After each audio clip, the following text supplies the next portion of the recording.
रूप गुरुदेव के चरणों में कोटि कोटि नमन। श्री विचार सागर दर्पण की चौथी तरंग में शंकावादी ने ये शंका की थी, उसकी शंका चल रही है। शंका कौन कर रहा है? उत्तम अधिकारी। वो उत्तम अधिकारी प्रश्न पूछ रहे हैं कि जीव भी तीन को मिलाकर बना है और ईश्वर भी तीन को मिलाकर बना है, तो जो शुद्ध चेतन भी दोनों में है। शुद्ध चेतन ईश्वर का भी साक्षी है और जीव का भी साक्षी है। फिर इनमें उपाधि है, ईश्वर की बड़ी उपाधि भी उपाधि होगी ना एक ईश्वर की, वो तो बड़ी हो गई, वो शुद्ध उपाधि है। और जो जीव की उपाधि है वो छोटी, उसको मलिन उपाधि कहा गया। जो रज तम से मिले हुए हैं उसको जीव कहा, जिसके अंदर काम क्रोध है उसको जीव कहा। तो प्रतिबिंब भी दोनों में है। तो एक ईश्वर रूप से इतना शक्तिशाली है और एक जीव रूप से इतना पराधीन है। केवल उपाधि का इतना अंतर होने के कारण गुरुदेव एक जीव बन गया और एक ईश्वर बन गया। ये कैसे हो गया गुरुदेव? उसकी शंकावादी की ये शंका चल रही थी। अब गुरुदेव कह रहे हैं कि जब तक हमारे हाथ कर्म की रस्सियों से बंधे पड़े हैं कि मैं करता,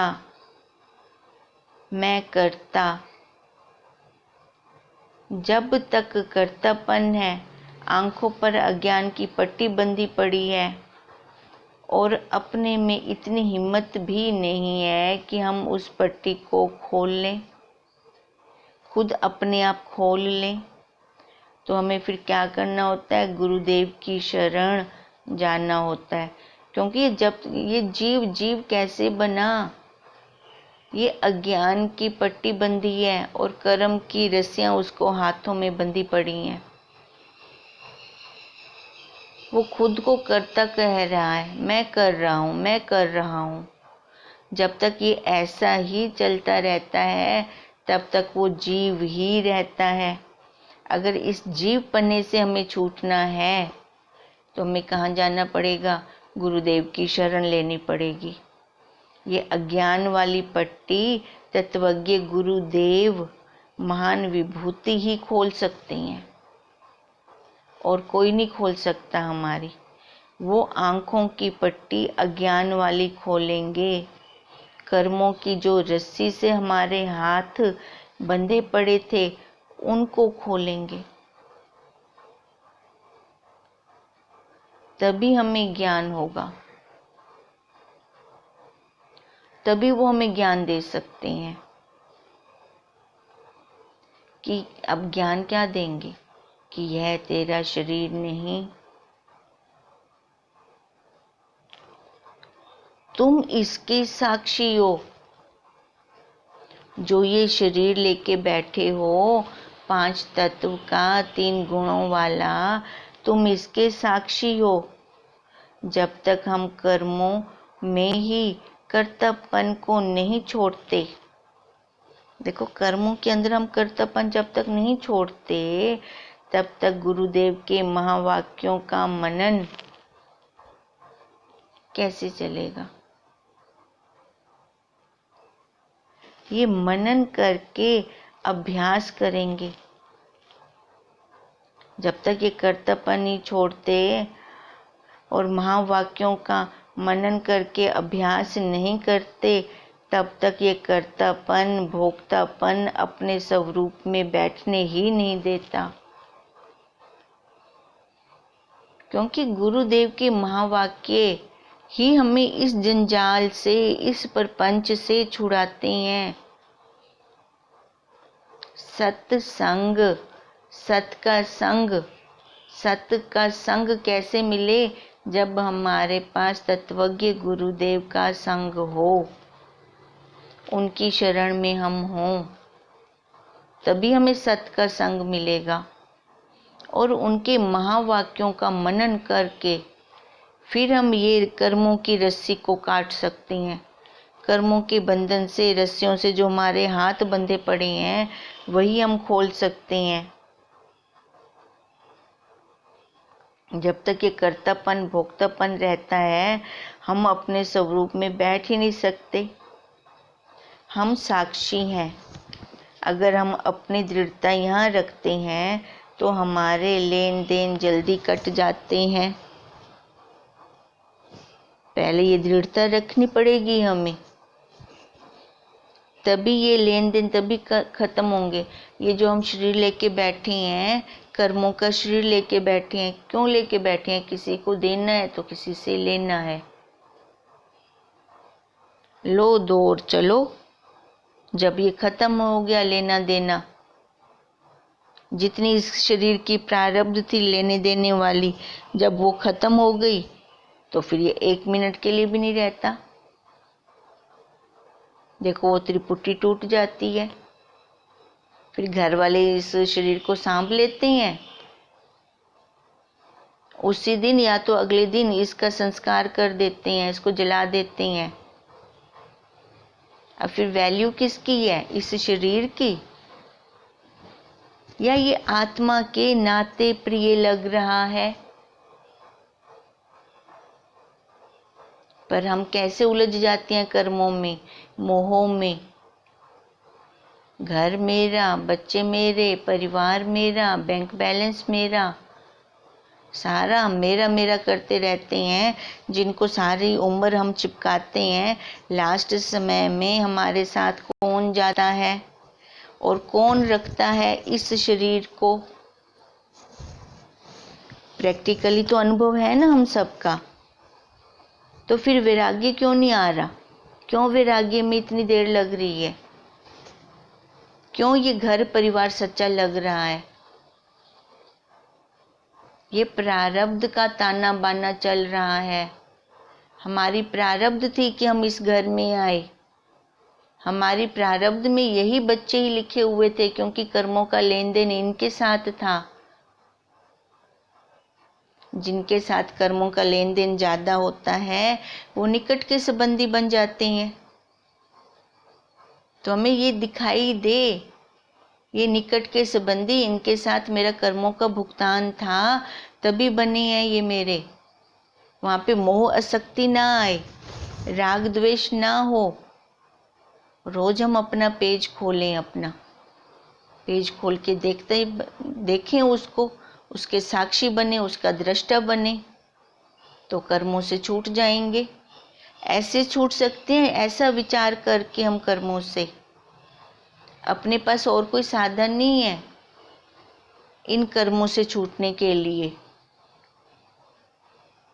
अब वही गुरुदेव भी हमें कह रहे हैं कि मैं अपने साक्षी स्वरूप में स्थित हूँ, यहाँ पर मैं अपनी दृढ़ता रखूं। अगर यहाँ दृढ़ता रखता हूँ तो जल्दी हमारा लेन देन कट जाता है। ये शरीर हमें अपनी प्रारब्ध काटने के लिए मिला है, अपने कर्मों का भुगतान करें, ना कि और कर्म बनाएं। कर्मों का भुगतान शरीर में ही होगा। अब भुगतान कर दें, नहीं तो फिर से शरीर लेना पड़ेगा। अभी भुगतान हो जाए हमारा सारा। हमें सद्गुरुदेव भी मिले हैं, ये भी हमारे पिछले कर्मों का ही कोई अच्छे पुण्य कर्म होंगे कि हमें सद्गुरुदेव मिले। अब भी हमें पूजा पाठ करते करते जो उपरामता आई है, देखो एकदम तो हम विचार की क्लास में नहीं बैठ गए, धीरे धीरे ही उपरामता आई हमें वहां से।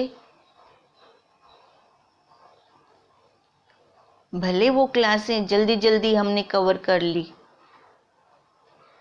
एक बार वो रिवीजन तो हुई।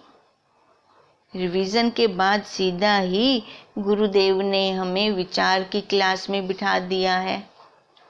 नहीं तो इस विचार की क्लास में बैठने के लिए भी ना जाने कितने जन्म लग जाते हैं। कर्म कांड से ही मनुष्य बाहर नहीं आता। कितने जन्म तो खाली कर्म कांड में ही लग जाते हैं। तो ये भी तो हमारे कोई पुण्य कर्म होंगे कि इसी जन्म में ही वो पहले हम करके आए होंगे। पुण्य कर्म होंगे हमारे, वो खाली इस जन्म के नहीं होंगे पुण्य कर्म। पिछले कई जन्मों के पुण्य कर्म इकट्ठे हुए तभी हम इस विचार की क्लास में बैठे हैं। नहीं तो अब तक भी हम बाहर द्वैत में ही घूम रहे होते, मूर्ति पूजा में घूम रहे होते।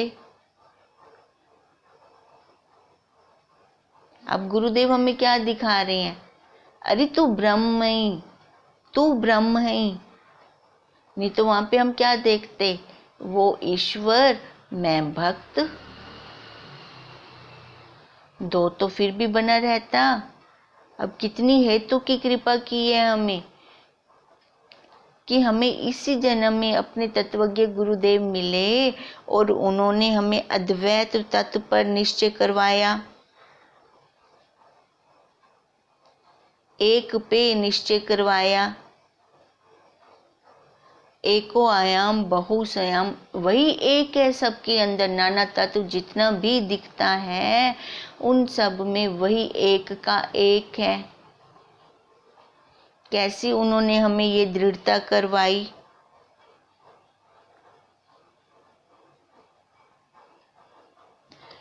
उस अद्वैत तत्व पर निश्चय करवाया।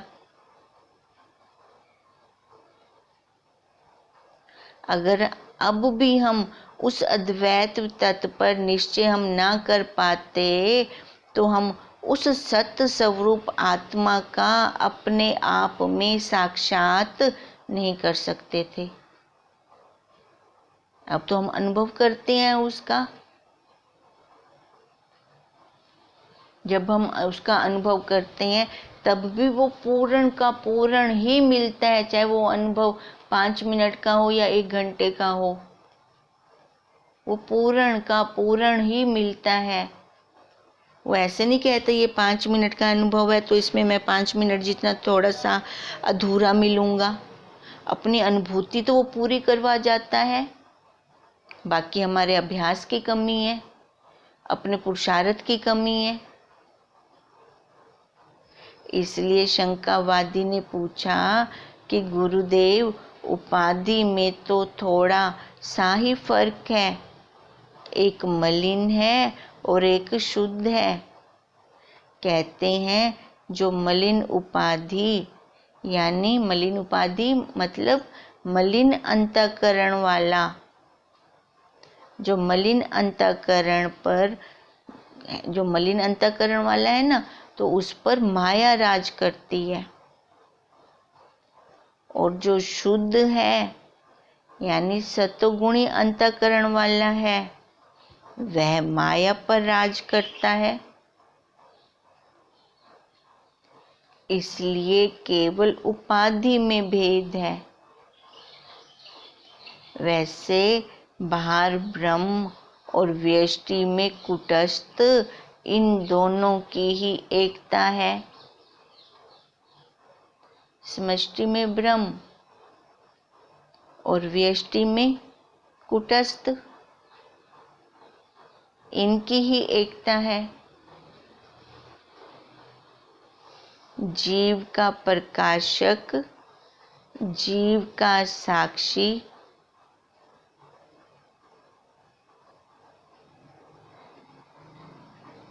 वही जो जीव का प्रकाशक है वही जीव का साक्षी है। देखो हमारा साक्षी है कि नहीं? हमें ज्ञान हो रहा है ना, मैं बैठी श्रवण कर रही हूँ या मैं बैठी बोल रही हूँ, वो कौन जनवा रहा है कि हम श्री विचार सागर दर्पण की चौथी तरंग कर रही हैं? कौन जनवा रहा है ना हमारा साक्षी। हम स्वयं देखें, हमारे पास है, हमारे पास देखो दो मैं है, एक ये शरीर वाली, एक वो मैं जो अपने साक्षी स्वरूप वाली है। तभी तो गुरुदेव कहते हैं, क्या तेरे को पहले इसमें दो दिखते हैं? दो दिखते हैं, पहले तो दिखने चाहिए, एक जड़ एक चेतन। जो ये शरीर वाली मैं, इसको जीव का, इसलिए जीव की ब्रह्म से सीधी सीधी एकता नहीं है। स्थूल की सूक्ष्म से कैसे एकता हो सकती है? स्थूल जो स्थूल पर बैठा है वो स्थूल को ही देख सकता है, और जिसकी वृत्ति सूक्ष्म है वो सूक्ष्म वृत्ति वाला सूक्ष्मता को जान सकता है। पर ऐसा तो कभी नहीं होता जो स्थूल पे बैठा हो, शरीर पर बैठा हो और वो सूक्ष्म को जान सके, पॉसिबल ही नहीं है।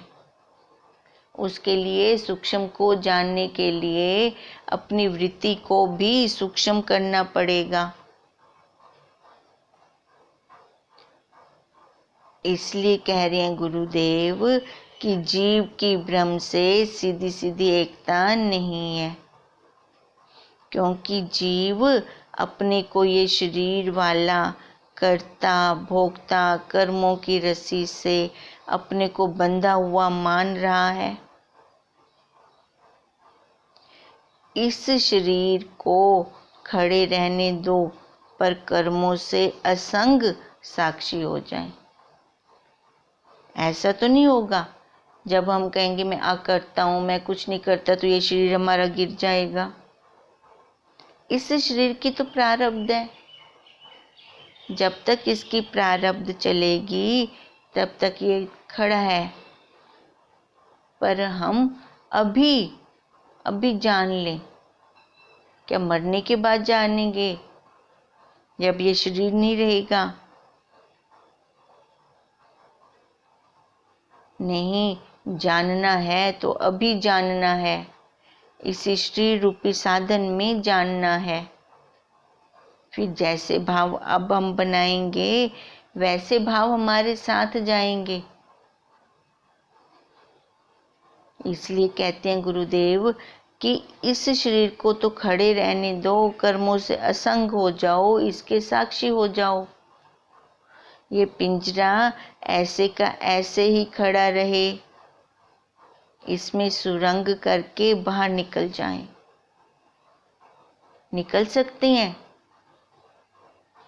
निकल सकते हैं हम यहाँ से सुरंग बनाकर बाहर? बिल्कुल निकल सकते हैं। ध्यान समाधि में कहाँ चले जाते हैं? शरीर तो वहाँ के वहाँ होता है, वो वहाँ कहीं से तो हम बाहर गए, शरीर तो वहाँ के वहाँ होता है। देखो अब कई कहते हैं ना हमें ध्यान समाधि नहीं लगानी आती, हमें पता नहीं चलता। गुरुदेव कहते हैं कि पता तो सारा कुछ ही चलता है, पर पता नहीं है कि ये ध्यान है कि समाधि है। देखो जब हम स्वप्न देखते हैं, स्वप्न में उसी बिस्तर पे पड़ा है हमारा शरीर, पर हम कहाँ कहाँ घूम के आ जाते हैं। भले वो हमारे संसार वाले संस्कार होते हैं, वो भी डेमो है एक। वो संस्कार कैसे? संसार वाले। तो भी तो हम इस शरीर से बाहर निकलकर हमने अपनी रचना की, अपनी क्रिया की। शरीर कहाँ था? सुरंग बनाई हमने, वहां से सुरंग बनाकर बाहर निकल गए। अब ऐसे गुरुदेव कहते हैं अब कौन कहे कि ध्यान समाधि नहीं लगानी आती, भले हम वो स्वप्न में उसका डेमो ले लेते हैं पर पता ही नहीं है। अब शरीर वहाँ बिस्तर पे पड़ा हुआ है, हम कहाँ से कहाँ होकर आ गए, सुरंग बनाकर निकल गए। तो गुरुदेव कहते हैं ध्यान समाधि में भी यही प्रक्रिया चलती है, पर स्वप्न अज्ञान वाली होती है, ध्यान समाधि ज्ञान वाली होती है। वहां से भी ऐसे सुरंग निकाल कर देखो, हम अब अपने वहाँ गुरुदेव के आश्रम से बहुत दूर है, शरीर से दूर है, मन से दूर नहीं। अगर हमें वहाँ अहमदाबाद में जाना है, बड़दादा की परिक्रमा करनी है, व्यासपीठ पे मत्था टेकना है, तो हम जा सकते हैं, जा सकते हैं। कैसे? मन से। आंखें बंद करो, ध्यान लगाओ, अपनी वृत्ति को वहाँ जोड़ो, शरीर हमारा यहाँ पड़ा रहेगा, सुरंग बनाकर हम निकल कर वहाँ बड़दादा की परिक्रमा भी कर आते हैं, व्यासपीठ पे मत्था भी टेक आते हैं। कर सकते हैं हम ऐसे, है सबका अनुभव। अब यही ध्यान समाधि में हम करते हैं, तो गुरुदेव भी हमें यही कहते हैं कि ये पिंजरा ऐसे का ऐसे ही खड़ा रहे, इसमें सुरंग करके बाहर निकल जाएं और इसके साक्षी हो जाएं। देखो वहाँ पे हम परिक्रमा करके व्यासपीठ पे मत्था टेक कर फिर हम वापस भी आ जाते हैं। तो इसके कर्म भी शून्य हो जाते हैं। फिर वहाँ कोई कर्म बनेगा? कुछ भी नहीं कर्म बनेगा अपना। अब मैं मन के द्वारा गई वहाँ पर,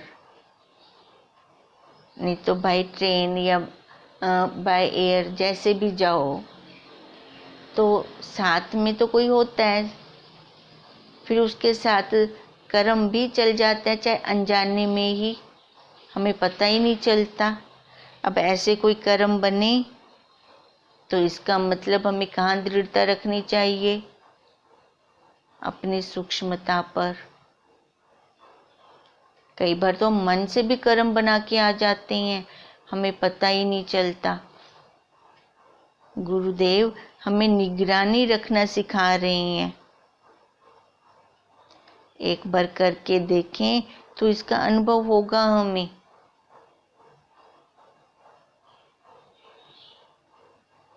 लेकिन साधना इसके लिए हमें करनी पड़ेगी। हम कहीं बिना साधना के ऐसे कर लें, पॉसिबल नहीं है। जो फिर उपनिषदों में जो इस साधना का फल लिखा है वो हमें तब मिलेगा।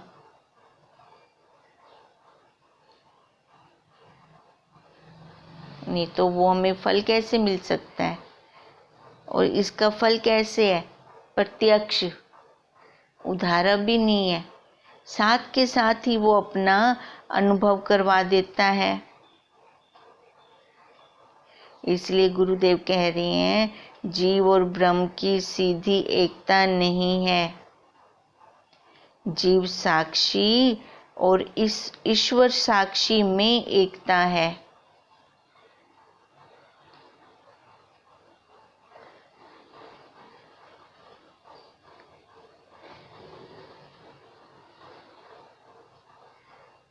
अब इसलिए कह रहे हैं कि उपाधि में थोड़ा सा भेद है।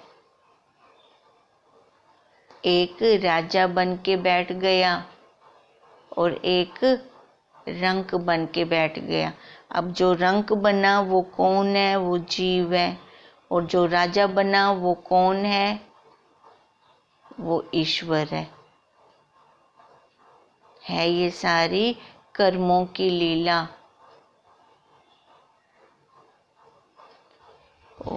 इसको फिर हम कल आगे लेते हैं। ओम तम नमामि हरिम परम। ओम तम नमामि हरिम परम। ओम तम नमामि हरिं परम ब्रह्म स्वरूप गुरुदेव के चरणों में कोटि कोटि नमन।